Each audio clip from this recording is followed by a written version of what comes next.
Hi everyone, welcome back to KG Graves. We're at United Parish Church in Quincy, Massachusetts, and it's a special one because we're here to visit the President's graves, the 2nd and 6th Presidents of the United States. We've been allowed inside to take some footage, which I'll hopefully show you shortly. Hope you enjoy the video as this is a special one. Thanks for watching. The man known to history as John Adams was born on the 30th of October 1735 in the town of Braintree in Massachusetts, just south of Boston and overlooking Boston Harbor. His father was John Adams Sr., a farmer and deacon who also dabbled in shoemaking and was a tax collector in the local region. He was the great-grandson of Henry Adams, who had immigrated to Massachusetts from Braintree in Essex in England in 1638 and established the first colonial settlement at Braintree, Massachusetts, which he named after his hometown back in England. John Adams Sr. was an affluent enough figure in Braintree that he was able to purchase his own farmstead at Quincy to the north of the town itself, though the family could not be said to have been especially wealthy.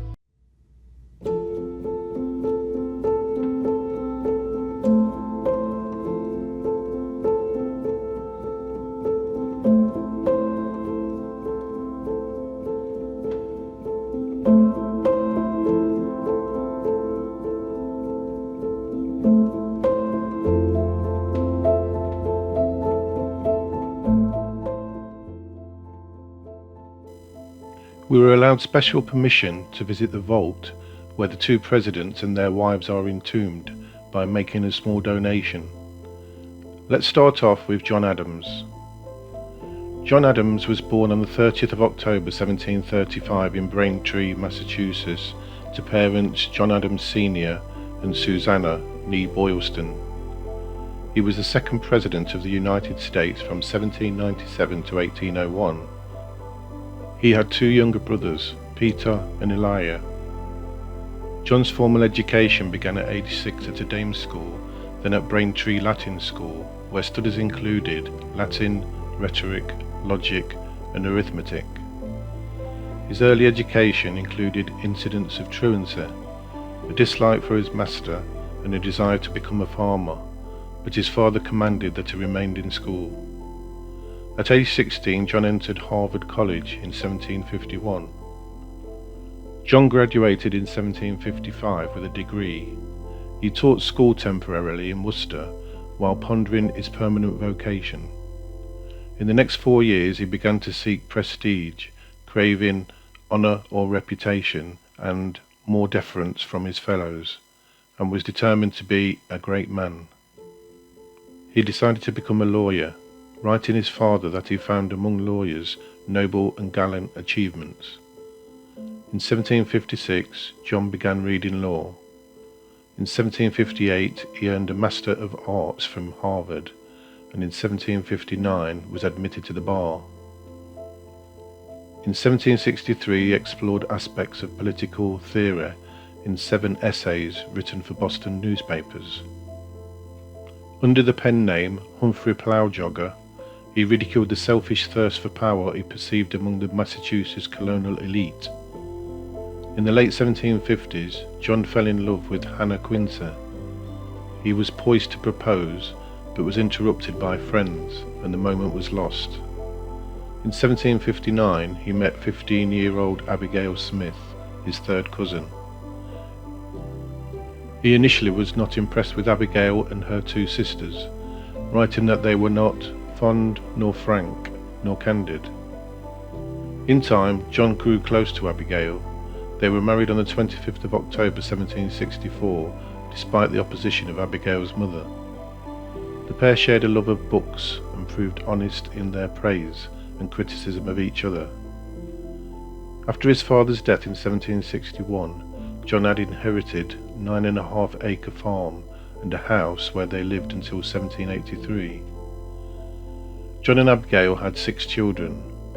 Abigail, known as Nabby, in 1765, John Quincy in 1767, Susanna in 1768, Charles in 1770, Thomas in 1772, and Elizabeth in 1777. Susanna died when she was 1 year old, while Elizabeth was stillborn. All three sons became lawyers. Charles and Thomas were unsuccessful, became alcoholics, and died at a relatively young age. In contrast, John Quincy excelled and launched a political career, eventually becoming president himself. Putting politics aside, John moved his family to Boston in April 1768 to focus on his new law practice. The family rented a house on Brattle Street that was known locally as the White House. He, Abigail and the children lived there for a year, then moved to Cold Lane, and then later moved to a larger house in Brattle Square in the centre of the city. Also in 1768, John successfully defended the merchant John Hancock, who was accused of violating British Acts of Trade in the Liberty Affair. With the death of Jeremiah Gridley and the mental collapse of James Otis Jr., he became Boston's most prominent lawyer. On the 5th of March 1770, when a lone British sentry was accosted by a mob, 8 of his fellow soldiers reinforced him, and the crowd around them grew to several hundred. The soldiers were struck with snowballs, ice and stones, and in the chaos the soldiers opened fire, killing 5 civilians in the infamous Boston Massacre. The accused soldiers were arrested on charges of murder.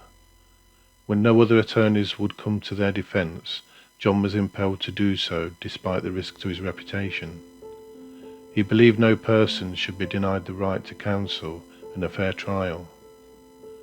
The trials were delayed so that passions could cool.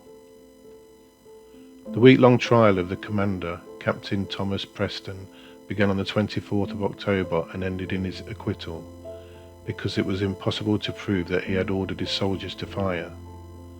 The remaining soldiers were tried in December, when John made his famed argument regarding jury decisions. Facts are stubborn things, and whatever may be our wishes, our inclinations, or the dictates of our passion, they cannot alter the state of facts and evidence. He won an acquittal for 6 of the soldiers. 2, who had fired directly into the crowd, were convicted of manslaughter. John was paid a small sum for his clients. The prosperity of his law practice increased from this exposure, as did the demands on his time.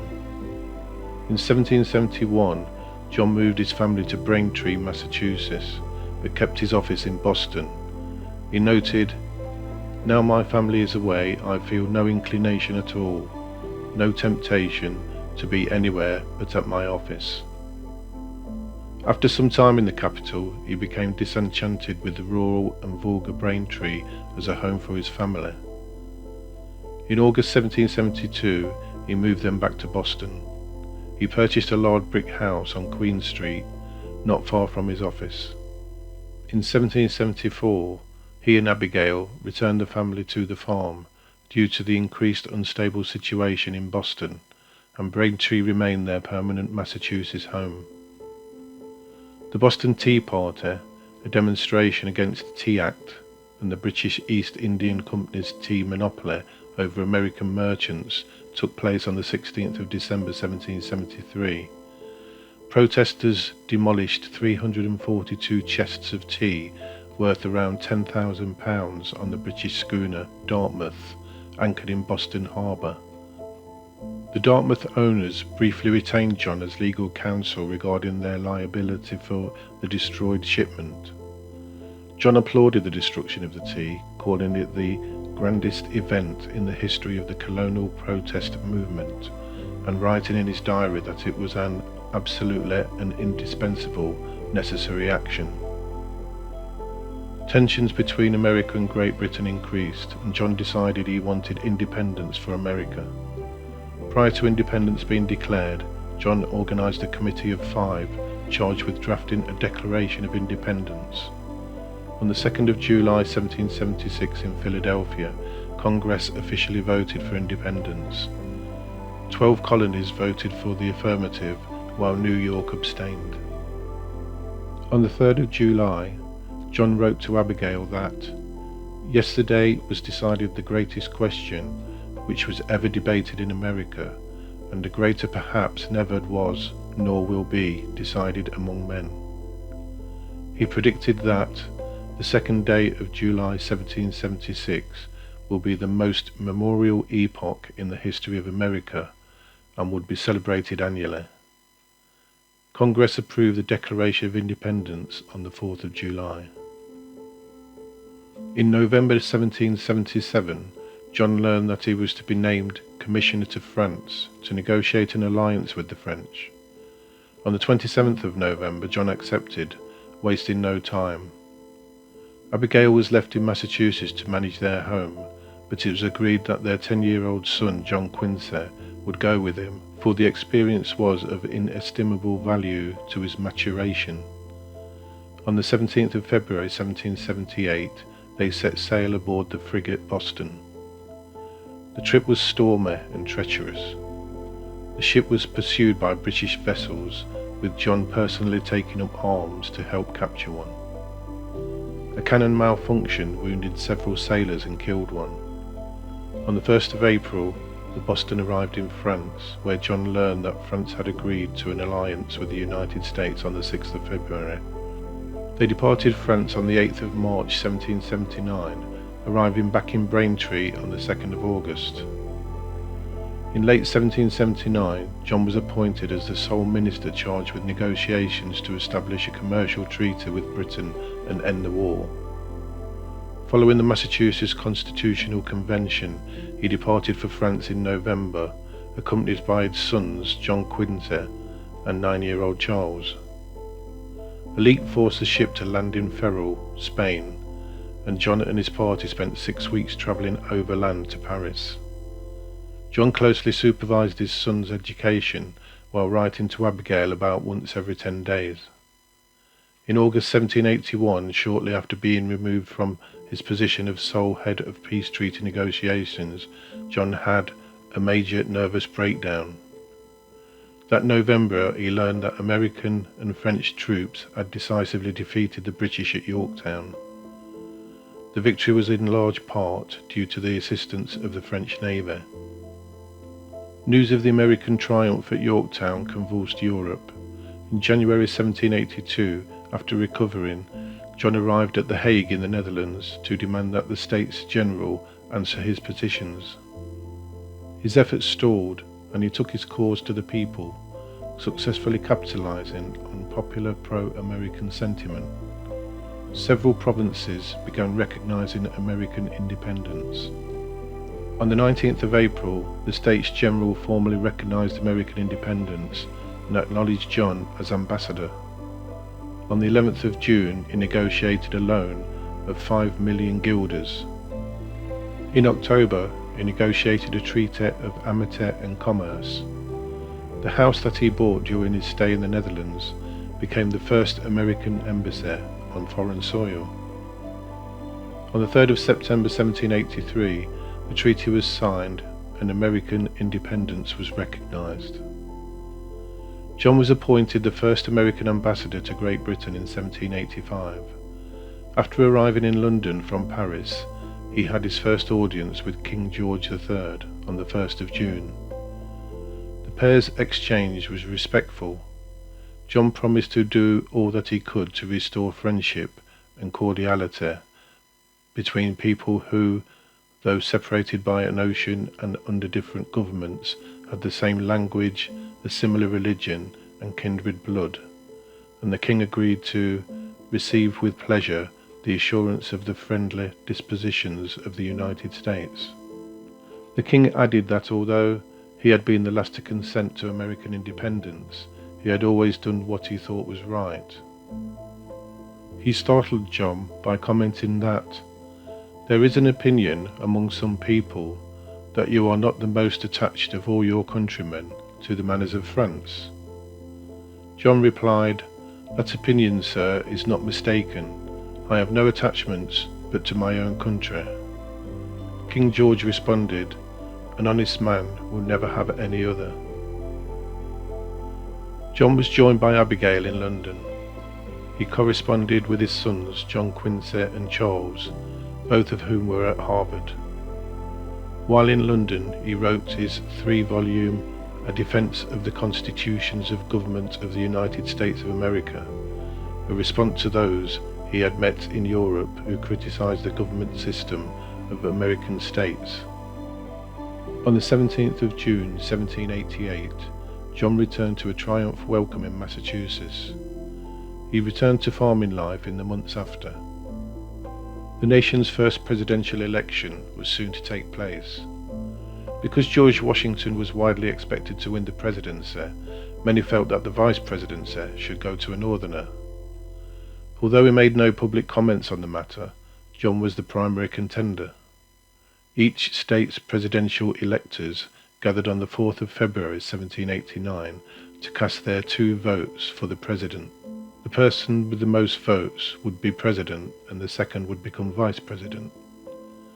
John received 34 electoral college votes in the election, second behind Washington, who was a unanimous choice with 69 votes. As a result, Washington became the nation's first president, and John became its first vice president. Although his term started on the 4th of March 1789, John did not begin serving as vice president until the 21st of April because he did not arrive in New York in time. The sole constitutionally prescribed responsibility of the vice president is to preside over the US Senate, where they were empowered to cast a tie-breaking vote. Early in his term, John became deeply involved in a lengthy Senate controversy over the official titles for the president and executive officers of the new government. On the 14th of May 1789, the Senate decided that the title of Mr. President would be used. John played a minor role in politics as vice president. He attended few cabinet meetings, and the president sought his counsel infrequently. He won re-election with little difficulty in 1792 with 77 votes. The 1796 election was the first contested American presidential election. Twice George Washington had been elected to office unanimously, but during his presidency, deep philosophical differences between the 2 leading figures in the administration has caused a rift, leading to the founding of the Federalist and Republican parties. When Washington announced that he would not stand for a 3rd term, an intense partisan struggle for control of Congress and the presidency began. Federalist members of Congress held an informal nominating caucus and named John and Thomas Pinckney as their candidates. John won the presidency by a narrow margin, receiving 71 electoral votes. John was sworn into office as the nation's 2nd president on the 4th of March 1797. John made his first official visit to the nation's new seat of government in early June 1800. He moved into the newly completed President's Mansion, later known as the White House, on the 1st of November. Abigail arrived a few weeks later. On arrival, he wrote to her, "Before I end my letter, I pray heaven to bestow the best of blessings on this house and all that shall hereafter inhabit it. May none but honest and wise men ever rule under this roof." The Senate of the 7th Congress met for the first time in the new Congress House, later known as the Capitol Building, on the 17th of November 1800. On the 22nd of November, John delivered his 4th State of the Union address to a joint session of Congress. This would be the last annual message any president would personally deliver to Congress for the next 113 years. In the election of 1800, a lot of vote rigging took place, leaving John 3rd in the running with only 65 votes. Thomas Jefferson eventually won and was elected on the 17th of February 1801. To compound the agony of his defeat, John's son Charles, a long-time alcoholic, died on the 30th of November.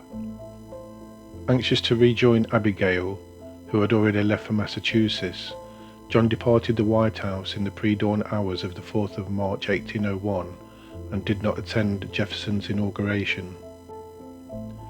John resumed farming in Quincy, Massachusetts, and also began work on an autobiography. The work had numerous gaps and was eventually abandoned and left unedited. His frugal lifestyle and presidential salary gave him a considerable fortune by 1801. In 1803, Bird, Savage and Bird, the bank holding his cash reserves of about $13,000, collapsed. His son, John Quincy, resolved the crisis by buying his properties in Weymouth and Quincy, including his house, Peacefield, for $12,800. John's daughter, Abigail Nabby, was married to William Stephen Smith, but she returned to her parents' home after the failure of the marriage. She died of breast cancer in 1813. Abigail, John's wife, died of typhoid on the 28th of October 1818 at Peacefield. 1824 was filled with excitement in America, featuring a four-way presidential contest that included their son, John Quincy. John was delighted by the election of John Quincy to the presidency. The results became official in February 1825. On the 4th of July 1826, the 50th anniversary of the adoption of the Declaration of Independence, John died of a heart attack at Peacefield at approximately 6:20 p.m. His last words included an acknowledgement of his longtime friend and rival, Thomas Jefferson, survives. He was unaware that Jefferson had died several hours before. At 90, John was the longest-lived US president until Ronald Reagan surpassed him in 2001. John is honoured on the memorial to the 56 signers of the Declaration of Independence in Washington, D.C. Now let's move on to John Quincy Adams. The man known to history as John Quincy Adams was born on the 11th of July, 1767, on his parents' family farm in the village of Braintree, later renamed Quincy, in the British colony of Massachusetts in North America. His father, John Adams, was a lawyer who came to prominence in the mid-1760s during the first stirrings of trouble between Great Britain and its North American colonies. At around the same time, he married his wife. Adams was born into one of the most distinguished families in Massachusetts, and the family would become even more prominent after the United States of America declared independence in 1776. Following the outbreak of war between Britain and 13 rebellious colonies in 1775, John Adams nominated George Washington as Commander-in-Chief of the Continental Army, and in 1776, he assisted Thomas Jefferson of Virginia in the drafting of the Declaration of Independence of the United States of America. Following the ratification of the Constitution of the United States in 1789, Adams would serve as the first Vice President of the United States and succeeded Washington as the second president in 1797. John's mother was Abigail Adams, the daughter of Reverend William Smith, and the granddaughter of Colonel John Quincy, a soldier and politician who served as Speaker of the Massachusetts Colonial Legislature for over a decade. Although as a woman, Abigail did not receive a formal education, she taught herself with books from her father's library and would become a close advisor to her husband during his political career. John Quincy Adams was born on the 11th of July 1767 in Braintree, Massachusetts, to parents John and Abigail Nee Smith. He was the 6th President of the United States from 1825 to 1829. He was named after his mother's maternal grandfather, Colonel John Quincy, after whom Quincy, Massachusetts is also named. In 1779 he started a diary that he kept until just before he died in 1848. Until the age of 10, he grew up on the family farm in Braintree, largely in the care of his mother. In 1778, John and his father departed for Europe. During this period, he studied law, French, Greek, and Latin, and attended several schools, including Leiden University in the Netherlands. In 1784, he accompanied his father to Great Britain. Though John enjoyed Europe, he and his family decided he needed to return to the United States to complete his education and eventually launch a political career. John returned to the United States in 1785 and earned admission as a member of the junior class of Harvard College the following year, graduating second in his class in 1787. After graduating from Harvard, he studied law with Theophilus Parsons in Newburyport, Massachusetts from 1787 to 1789. In 1790, John opened his own legal practice in Boston. Despite some early struggles, he was successful as an attorney and established financial independence from his parents. In 1794, Washington appointed John as the US ambassador to the Netherlands. He spent the winter of 1795 to 1796 in London, where he met Louisa Catherine Johnson, the second daughter of American merchant Joshua Johnson. In April 1796, Louisa accepted his proposal of marriage. John's parents disapproved of his decision to marry a woman who had grown up in England, but he informed his parents that he would not reconsider his decision. John initially wanted to delay his wedding to Louisa until he returned to the United States, but they married in All Hallows by the Tower on the 26th of July, 1797. Shortly after the wedding, Joshua Johnson fled England to escape his creditors, and John did not receive the dowry that Johnson had promised him, much to the embarrassment of Louisa. In 1796, Washington appointed John as the US ambassador to Portugal. When his father became president, he appointed his son as the US ambassador to Prussia. John accepted the position and travelled to the Prussian capital of Berlin with his wife and his younger brother, Thomas Boylston Adams. In the 1800 presidential election, Jefferson defeated John Adams, and both Adams and his son left office in early 1801. On his return to the United States, John re-established a legal practice in Boston, and in April 1802 he was elected to the Massachusetts Senate. In February 1803, the Massachusetts legislature elected John to the United States Senate. While a member of the Senate, John served as a professor of logic at Brown University and as the Boylston Professor of Rhetoric and Oratory at Harvard University. After resigning from the Senate, he was ostracized by Massachusetts Federalist leaders, but he declined Democratic Republican entreaties to seek office. In 1809, President James Madison appointed John as the first United States minister to Russia. After a difficult passage through the Baltic Sea, he arrived in the Russian capital of St. Petersburg in October 1809.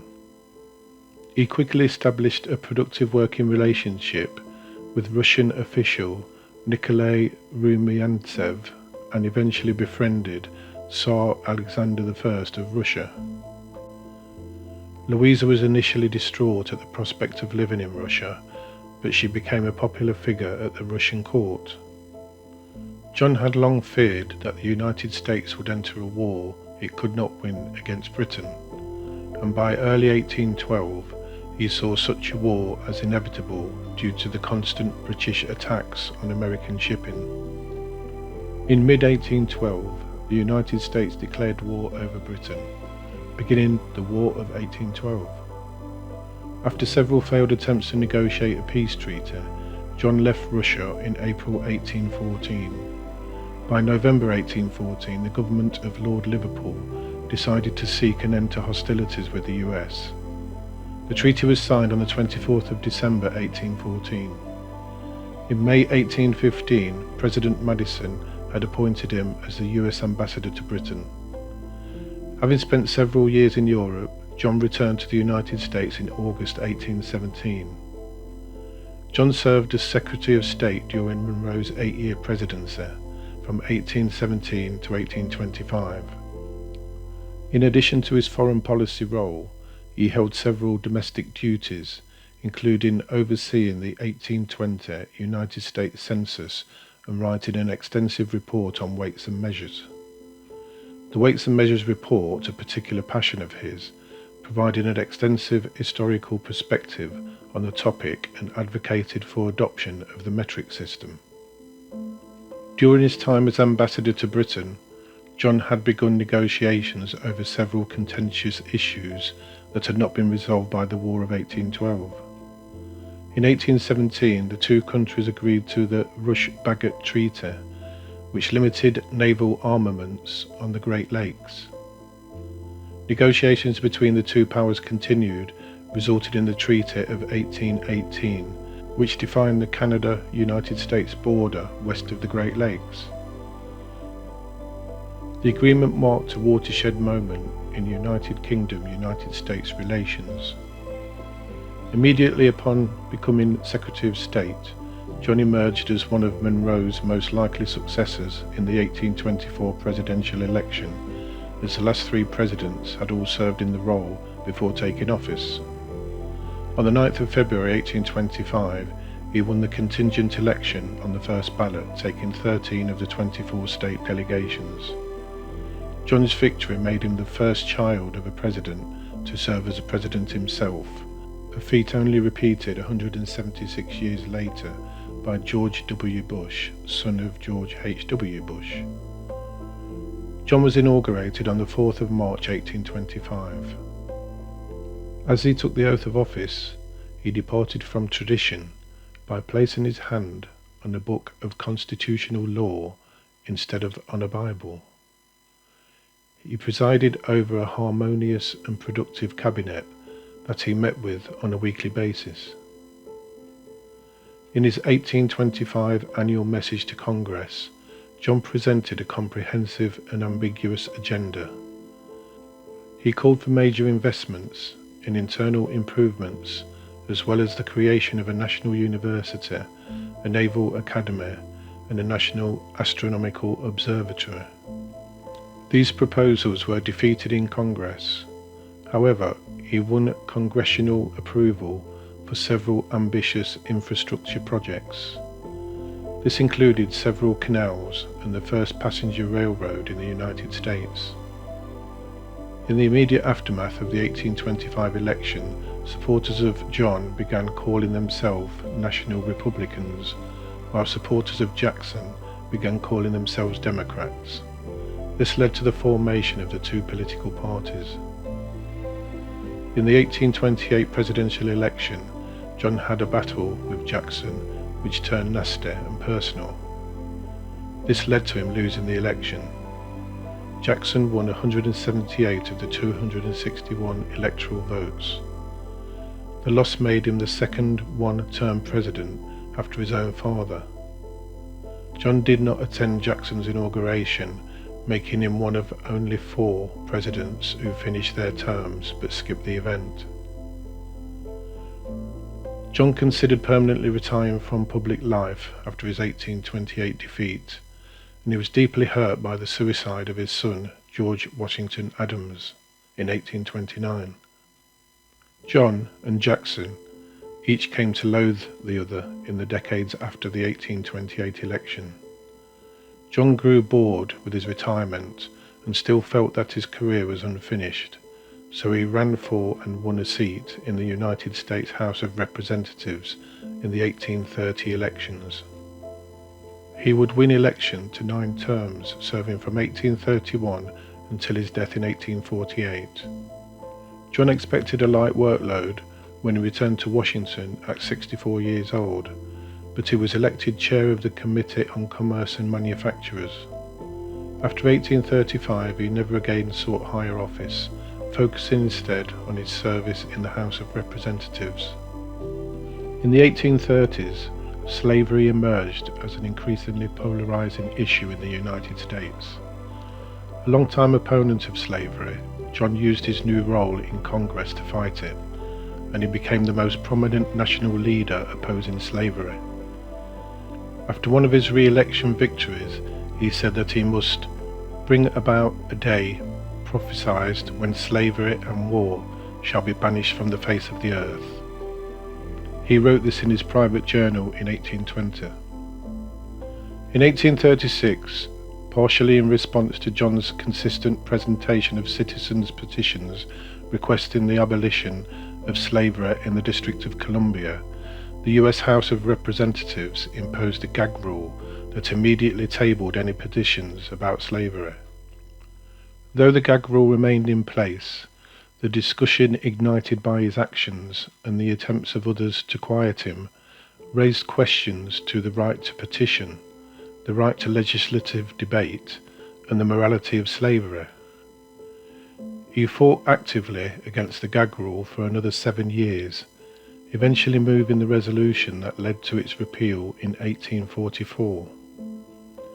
In 1841, John joined the case of the United States versus the Armistead.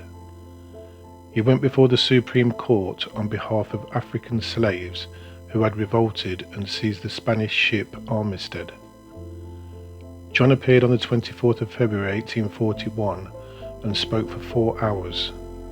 His argument succeeded. The court ruled that the Africans were free and they returned to their homes. John also became a leading force for the promotion of science. In 1829, British scientist James Smithson died and left his fortune for the increase and diffusion of knowledge. In Smithson's will, he stated that should his nephew, Henry James Hungerford, die without heirs, the Smithson estate would go to the government of the United States to create an establishment for the increase and diffusion of knowledge among men. After the nephew died without heirs in 1835, President Andrew Jackson informed Congress of the bequest, which amounted to about $500,000. John realized that this might allow the United States to realize his dream of building a national institution of science and learning. John thus became Congress's primary supporter of the future Smithsonian Institution. Congress accepted the legacy bequeathed to the nation and pledged the faith of the United States to the charitable trust on the 1st of July 1836. Partly due to his efforts, Congress voted to establish the Smithsonian Institution in 1846. A non-political board of regents was established to lead the institution, which included a museum, art gallery, library, and laboratory. In his personal life, John and Louisa had 3 sons and a daughter. Their daughter Louisa was born in 1811 but died in 1812 from unknown reasons. They named their first son George Washington Adams, 1801 to 1829, after the first president. This decision upset John's mother and, by her account, his father as well. Both George and their second son, John, 1803 to 1834, led troubled lives and died in early adulthood. George, who had long suffered from alcoholism, died in 1829 after going overboard on a steamboat. It is not clear whether he fell or purposely jumped from the boat. Their son John, who ran an unprofitable flour and grist mill owned by his father, died of an unknown illness in 1834. Their youngest son, Charles Francis Adams Sr., was an important leader of the Conscious Whigs, a northern anti-slavery faction of the Whig Party. Charles served as the Free Soil Party's vice presidential candidate in the 1848 presidential election and later became a prominent member of the Republican Party, serving as United States Minister to England during the American Civil War. In 1846, the 78-year-old former president suffered a stroke that left him partially paralysed. After a few months of rest, he made a full recovery and resumed his duties in Congress. When he entered the House chamber on the 13th of February 1847, everyone stood up and applauded. On the 21st of February 1848, the House of Representatives was discussing the matter of honouring United States Army officers who served in the Mexican-American War. John had been a vehement critic of the war, and as congressmen rose up to say "Aye" in favour of the measure, he instead yelled "No." He rose to answer a question put forth by Speaker of the House, Robert Charles Winthrop. Immediately thereafter, John collapsed, having suffered a massive cerebral hemorrhage. 2 days later, on the 23rd of February, he died at 7:20 p.m. with his wife at his side in the Speaker's room inside the Capitol building in Washington, D.C. His only living child, Charles Francis, did not arrive in time to see his father alive. His last words were, "This is the last of earth, I am content."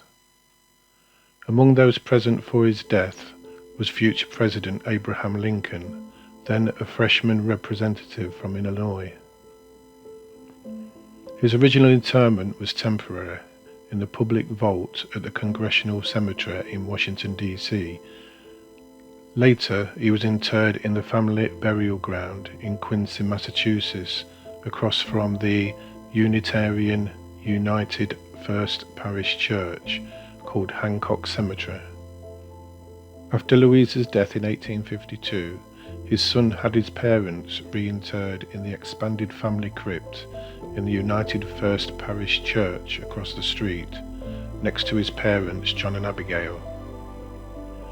John was closer to his father, with whom he spent much of his early life while abroad, than he was to his mother. In his youth, while the American Revolution raged on, he heard from his mother about his father's work and the substantial risks he took to support it. As a result, he developed a deep respect for his father. In contrast, he had a rocky relationship with his mother due to her high expectations of him and her fear that her children would follow in the footsteps of her brother, who died of alcoholism. His mother's disapproval of Louisa Johnson motivated him to marry her in 1797. It has been suggested that John Quincy Adams had the highest IQ of any US president. Dean Simonton, a professor of psychology at the University of California, estimated his IQ score at 165. He reportedly spoke 8 foreign languages: Dutch, French, German, Greek, Italian, Latin, Russian, and Spanish, more than any other US president. He remains the only US president who could converse in Russian. Both John Adams and his son, John Quincy Adams, made a big impact on the American society during their reign as US president. As usual, there are more to their stories, and I have tried to concentrate on their personal sides without going into too many details about their conflicts of war or political policies. I have certainly learned a lot more about American history while researching these men. Let's see where their graves are located.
So there you have it, the graves of the 2nd and 6th Presidents of the United States. Hope you enjoyed the video. See you on the next one.